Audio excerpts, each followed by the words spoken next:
Hi guys, I'm Anil Sengar, and I'm here again to introduce my latest book to you. As you can see, this book is titled Maverick Leadership: Embracing the Power of Constructive Disobedience. Now, my journey of writing this book was very interesting, and when I discussed the subject with a lot of senior officers, some of the lieutenant generals were extremely surprised and actually quite aghast that I was writing a book on constructive disobedience, because they felt that there is no scope for disobedience in any organization, least of all the military. And that's the whole problem, because when you believe in the concept of blind obedience, sooner than that later, that organization is destined to implode within itself. Now, when I'm talking of constructive disobedience, I'm not talking of rebellion or revolution in the organization against superiors. I am talking of a situation when you are convinced after due deliberation, based on your experience and wisdom, that for whatever reason, the superior authority has taken a course of action, like Hitler did and many others did in history, that is going to cause great harm to your organization country. That's the time that you put before them an alternative course of action with due rationale and justification that achieves the same mission in men. Now, what I'm saying in this book, in my narrative, is that constructive disobedience is a part of leadership trait.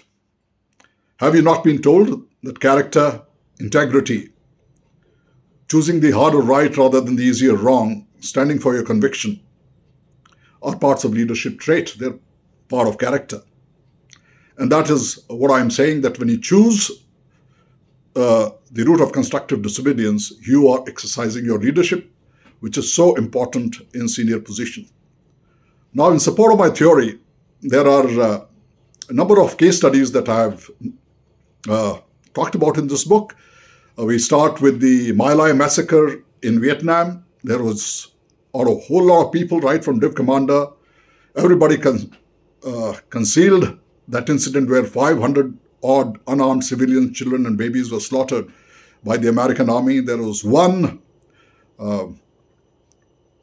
warrant officer, Hugh Thompson, helicopter pilot, who stood up against this and reported the matter, but the matter was hushed up. The other issue here, case studies of General Mark Milley, who was till recently the Chairman Joint Chiefs of Staff Committee of the U.S. Armed Forces.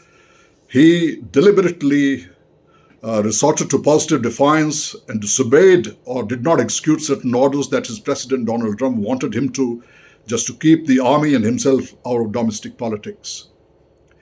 The next study is about the Indian Army in 1962. The political orders were that Indian Army will not use the Air Force. And when the Indian Army was being routed because it was put into a situation without preparation, the Chinese were rolling down the plains of Assam, and our national honor was at stake. So my question is, would it not have been right for the three chiefs to defy that political order, use the Air Force, and bring the Chinese offensive to a halt? I am sure the answer is yes, and the government could have done nothing about it. The next case study in conjunction with 62 is the 1967 war in Sikkim. Very briefly, there were two passes, Jalepla and Nathula. Chinese were putting pressure. When the firing started, the higher headquarters gave directions that both the division which was responsible for the Jalepla Pass and 17th Division under General Sagat Singh, which was responsible for Nathula Pass, they will withdraw and fight from positions in depth. General Sagat Singh realized that this whole Nathula Pass is so strategically important that there's no question of giving it away. If it was lost to Chinese, the Chinese would simply occupy it without a fight, and your whole Sikkim would be threatened, even Chumbi Valley and right down to the chicken's neck. So when the push came to shove and the firing started, the Corps headquarters gave the orders to both division commanders, one in Jalepla, one in Nathula, to withdraw. A lawful order. The Jalepla division commander obeyed that order withdrew from Jalapala and Chinese simply occupied Jalapala without firing a shot. General Sagat Singh refused to obey that order. He had done his enough work. He had spoken to men. He knew that they were going to hold it out for whatever it may cost. He knew that the pressure would build up. He walked out of his headquarters, told the staff officer, tell the Corps commander that I'm not here. Fortunately, there were no mobile phones that time. He stuck to his position. He fought it out. There was major battle in the passes of Nathula and Chola. Chinese were beaten. Chinese lost about 600 men, more than 1,000 injured. India lost about 100 soldiers, a few hundred injured. And finally, Chinese withdrew from there. And eventually, everybody came back to its own position. Now, the point I want to make is that one divisional commander obeyed a lawful order, and we lost a pass without a fight. Another divisional commander, man of guts and courage, defied that lawful, which he knew was clearly an lawful order. The issue is that when you actually take up a position, it's an extremely difficult choice to make. And I'll talk about that a little later.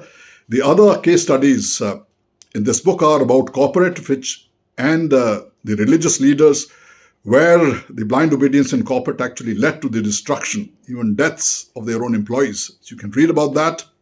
There's a chapter on civil services here. And after a due deliberation and having interacted with a lot of people, I made strong recommendations of how the civil services needs to be transformed in the light of this book that I have written about. And of course, then there is Ramayana, case study on Ramayana and Mahabharata. All of you read Mahabharata. Mahabharata took place because the mythological greats like Bhishma Pitama, Dhritarashtra and others on the Kaurav side kept quiet in the entire episode of disgrace and disrobing of Draupadi, and when that dice game was an unfair game of dice was being played. The second is that even Pandava brothers, who were the joint collective husband of Draupadi, kept quiet and did not raise their voice when their elder brother Yudhishthira staked even Draupadi in that game of dice. Only one man raised his voice, Bhishma, but not strongly enough. And eventually you all know what happened. So it is a false sense of values by the Pandavas when they kept quiet on the decision taken by their elder brother Yudhishthira. She was a combined wife. It was their duty to step up and say this will not be done. Very recently, General Narawane's book, 4 Stars of Destiny, was in the news. And where apparently, according to what is written in papers, he did not agree with the government's proposal of Agniveer the way it was. And he said that the other 3 chiefs were not in agreement either. So if none of you were in agreement, 3 chiefs felt that it was not in the interest of the services in the shape that it was. Is it just enough to make little noise, retire and then write a book? If 3 services were convinced it actually required of them in that position to ensure that the government made necessary changes in the Agniveer scheme, which were in the interest of the organization and its effectiveness. And eventually, when the protests took place, the government did change a whole lot of things. So the big question is that when you decide to disobey, never an easy decision. And when you do that, there may be consequences. In this, there's a whole lot of chapters that I have written about how to manage the turbulence when you do that and avoid crash landing. The question is which order to disobey and when do you disobey? The answer to that is very, very simple. When there is an issue and your conscience speaks loud and your inaction causes pain in your heart and soul, that is time to disobey. Gentlemen, if you want to be a tiger who will leave his legacy, you'll learn to growl at the right time. And you'll also be prepared to listen to the cubs below you growl at you. When they growl at you, introspect why they're growling at. This is a beautiful book and it will change your perspective on what positive dissent, verified obedience, and constructive disobedience means. As leaders, it's part of your leadership responsibility. That's what you owe to your mission, to your men and your organization. This book is available on all platforms, Amazon, Flipkart, and my publisher, Pentagon Press. And I'm sure you'll enjoy reading this book and it'll change your perspective on what loyalty and obedience means. God bless you all. Jai Hind.